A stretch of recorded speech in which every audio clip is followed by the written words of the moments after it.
कि वे 2025 की नहीं 2030 की चुनावी लड़ाई लड़ रहे थे। 30 में वो ताकत बनना चाहते हैं। भाजपा ने इसमें फ्रंट फुट पर आकर खेला, मंगल पांडे को भी चुनाव लड़ाया, सम्राट चौधरी को भी चुनाव लड़ाया, दिलीप जायसवाल चुनाव नहीं लड़े, लेकिन इन दोनों को चुनाव लड़ाकर जिताया और कहा कि अब आप क्या कहोगे, तो जनता ने उन्हें जिताकर भेज दिया है। प्रशांत किशोर का हर दावा फेल हो गया, प्रशांत किशोर की हर कोशिश फेल हो गई, प्रशांत किशोर चुनावी राजनीति में आ गए, प्रशांत किशोर की रणनीतिक मतलब असफलता रही कि वो इन लोगों को मंत्री बनने से नहीं रोक पाए।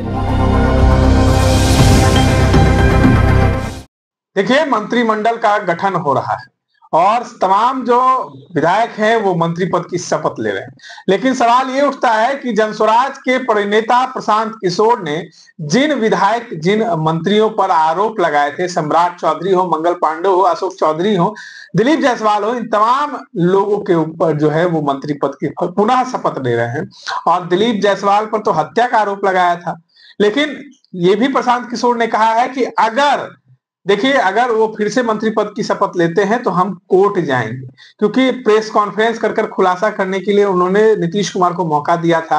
हमारे साथ हमारे संपादक पवन प्रकाश जी हैं। बीते कुछ दिनों पहले प्रशांत किशोर ने प्रेस कॉन्फ्रेंस किया था और कहा कि अगर जिन पर आरोप हम लोग लगाए हैं वो अगर मंत्री बनते तो अभी हम कोर्ट चले जाएंगे। देखिए, प्रशांत किशोर की राजनीति के बारे में एक बात बहुत पहले से कही जा रही है कि वो 2025 की नहीं 2030 की चुनावी लड़ाई लड़ रहे थे। 30 में वो ताकत बनना चाहते हैं, 2025 में वो 4, 5, 10 सीटें, जितनी भी सीटें आ सके वो लपेटने की कोशिश करेंगे और 2030 के लिए तैयारी करेंगे। प्रशांत किशोर की इसी दावे को, इसी मतलब संभावना को दरकिनार करने के लिए, उसे ध्वस्त करने के लिए, पूरी तरह से खत्म करने के लिए नीतीश कुमार और बीजेपी ने ये अपना गेम प्लान तैयार किया है। जो मंत्रिमंडल का गठन हुआ है उसमें उन सभी मतलब नेताओं को मंत्रिमंडल में शामिल किया गया है जिनके खिलाफ प्रशांत किशोर ने डायरेक्ट मुहिम शुरू की। पहला नाम मंगल पांडे। ठीक, मंगल पांडे चुनाव नहीं लड़ते थे, भाजपा ने उन्हें सिवान से चुनावी मैदान में उतारा, जीत भी गए, मंत्री भी, और दोबारा मंत्री बना दिया। मंगल पांडे पर जो आरोप लगते हैं वो नए नहीं है, पुराने हैं। स्वास्थ्य मंत्री रहते हुए कोरोना काल में उन पर तमाम आरोप लगे। जो अभी के चीफ सेक्रेटरी है, उस समय हेल्थ डिपार्टमेंट के सेक्रेटरी हुआ करते थे, एसीएस हुआ करते थे, उन पर मतलब उनके रहते भर में तमाम तरह के आरोप मंगल पांडे पर लगे। उसके बाद भी लगे, तेजस्वी यादव ने आरोप लगाए, सबने आरोप लगाए, जो भी विपक्ष में रहा उस पर आरोप लगाते रहा, लेकिन उन पर कोई असर नहीं हुआ। भाजपा ने उन्हें मंत्रिमंडल में शामिल कर लिया। दूसरा नाम आता है दिलीप जायसवाल का। दिलीप जायसवाल पार्टी के प्रेसिडेंट है, यानी कि भाजपा के बिहार प्रेसिडेंट है। उम्मीद थी कि वो मंत्रिमंडल में शामिल नहीं होंगे, क्योंकि भाजपा एक व्यक्ति एक पद के हिसाब से चलती है।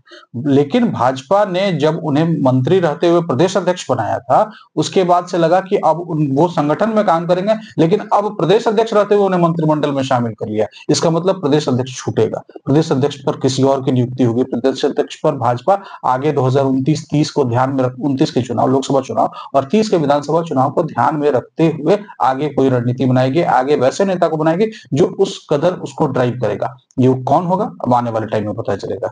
तीसरा नाम है अशोक चौधरी। जेडीयू के अशोक चौधरी खुलेआम मतलब प्रशांत किशोर के निशाने पर रहे। उन्होंने कोर्ट जाने की धमकी दी, लीगल नोटिस भिजवाया, सबका जवाब प्रशांत किशोर देते रहे, आगे बढ़ते रहे।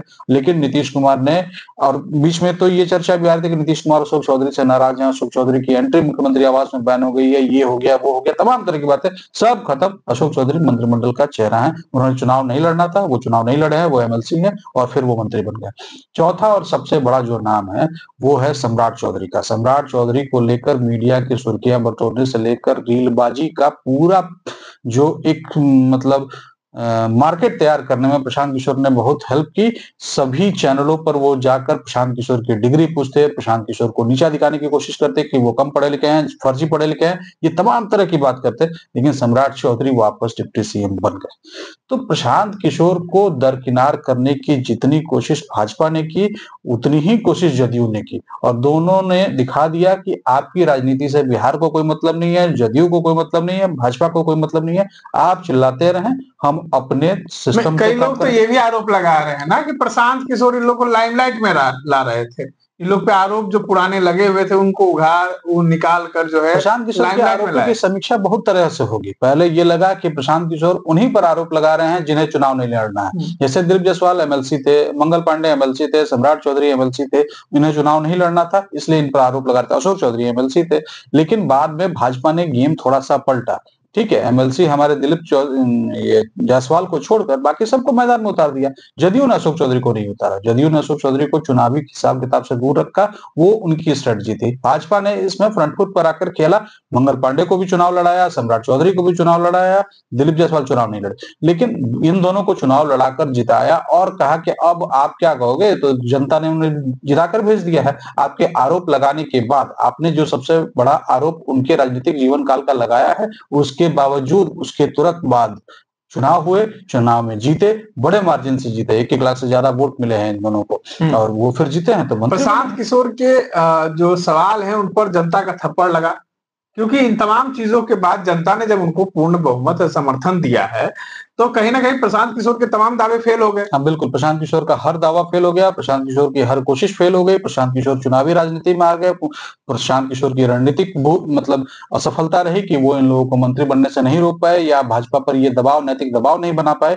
कि भाजपा ऐसे लोगों को मंत्रालय में शामिल न करे। आपको क्या लगता है प्रशांत किशोर आज भितरवा आश्रम से जो है 1 दिन का मौन उपवास रखने वाले हैं, इससे कोई असर पड़ेगा बिहार में? 3 साल उनके बिहार में चलने से, पैदल चलने से, भितिहरवा से ही उनकी यात्रा शुरू हुई थी। ये सब कुछ करने से असर नहीं पड़ा, तो 1 दिन के उपवास को लोग भूल जाते हैं, बहुत आसानी से भूल जाते हैं। ये भी उन्होंने एक नया स्ट्रेटेजी खेला है। पहले वो कह रहे थे कि नीतीश कुमार को 25 सीट आएगा तो हम जो है संन्यास ले लेंगे, 25 सीट से ज्यादा अगर आता है तो।